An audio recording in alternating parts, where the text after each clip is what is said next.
Hi friends, காலையிலே பார்த்தீங்கன்னா பிரியாணி இருந்தது. சூடு பண்ணிவிட்டு நாங்கள் அதுதான் சாப்பிட்டோம். அம்மாவும் பிரியாணியே சாப்பிட்றேன் அப்படின்னாங்க.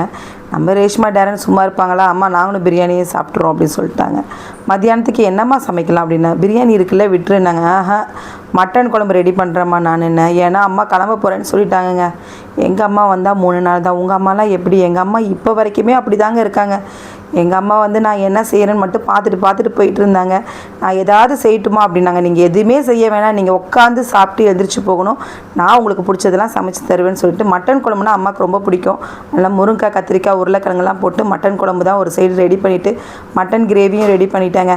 அந்த புல்லட் மிக்ஸில் ரொம்ப சூப்பராக அரைப்பட்டுச்சு தேங்காய் எல்லாம். எங்கள் அம்மா பாருங்கள், பாய் டாட்டா சொல்லிட்டாங்க. இப்படி தாங்க போகும்போதெல்லாம் கொஞ்சம் கஷ்டமாக இருக்கிற மாதிரி இருக்கும். அவங்கள கூட்டிகிட்டு போய் விட்டுறலான்னு சொல்லிட்டு நாங்கள் எல்லாருமே கிளம்பிட்டோம். டேரனும் சொல்லி பார்த்தா எங்கள் அம்மா கிளம்புறேன்ட்டாங்க. இந்த வீடியோ பிடிச்சிருந்தா லைக் பண்ணுங்கள்.